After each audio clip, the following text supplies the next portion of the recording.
మూసీ వరద ముంపు నుంచి ఎంజీబీఎస్ తేరుకోవడంతో బస్సు సర్వీసులు ప్రారంభమయ్యాయి. ఎంజీబీఎస్ మార్గాల్లో బురద తొలగించింది శానిటేషన్ సిబ్బంది.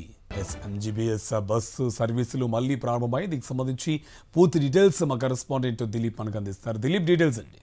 ఎస్ కార్తిక్, సో నిన్న ఉదయం నుంచి అంటే మూసీకి సంబంధించినటువంటి వరద ముప్పు ద్వారా ఎంజీబీఎస్లోకి భారీగా వరద నీరు చేయడంతో నిన్న ఉదయం నుంచి ఇవాళ ఉదయం 11:30 గంటల వరకు కూడా ఇటు ఎంజీబీఎస్ నుంచి బస్సు సర్వీసులను అధికారులు రద్దు చేశారు. సో తిరిగి ఇప్పుడే ఆ సర్వీసులు ప్రారంభమవుతున్న పరిస్థితి కనిపిస్తోంది. సో ముఖ్యంగా ఇటు అంటే ఈ 2-3 రోజులు ఇటు బతుకమ్మ అలాగే దసరా పండుగ ఉన్నటువంటి నేపథ్యాన్ని దృష్టిలో పెట్టుకొని అధికారులు, ఆర్టీసీ అధికారులు సో ముందస్తుగానే ఈ యొక్క బస్ సర్వీసులను కూడా ప్రారంభించారు. సో పూర్తి స్థాయిలో ప్రస్తుతం కూడా ఇటు మూసీ వరదకు సంబంధించినటువంటి వరద నీరు కూడా తగ్గడంతో కూడా ఆర్టీసీ సేవలను ప్రారంభించింది. సో మొత్తం ఇటు తెలంగాణతో పాటు అలాగే కర్ణాటక, మహారాష్ట్ర, ఆంధ్రప్రదేశ్కి మొత్తం ఈ 4 స్టేట్లకు కూడా మొత్తం సుమారు 2500 బస్సు సర్వీసులను మళ్ళీ పునః ప్రారంభించారని చెప్పుకోవచ్చు. సో ముఖ్యంగా ఇటు డీలక్స్, ఎక్స్ప్రెస్ అలాగే రాజధాని, లహరితో పాటు రాయచూర్ అంటే ఇటు కర్ణాటక సంబంధించిన బస్సులు కూడా ప్రస్తుతానికి అందుబాటులో ఉన్నాయి. ఇప్పుడిప్పుడే ప్రయాణికులందరూ కూడా ఎంజీబీఎస్కి చేరుకునే పరిస్థితి కనిపిస్తోంది. సో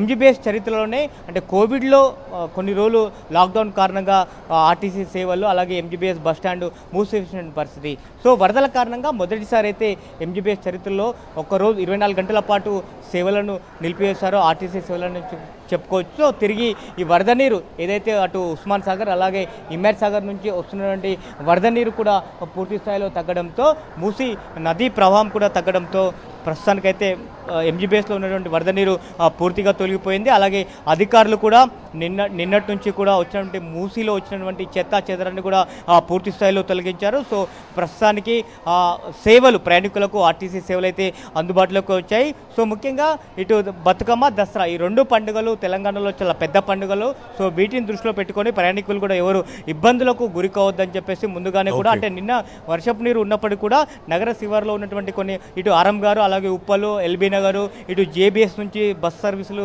సేవలు అందించాయి. సో ఇవాళ మాత్రం ఎంజీబీఎస్ నుంచే పూర్తి స్థాయిలో సుమారు 2500కు పైచిలుకు సర్వీసులు అయితే ప్రయాణికులకు అందుబాటులో ఉన్న పరిస్థితి అయితే ఉంది. Karthik, thank you Dilip.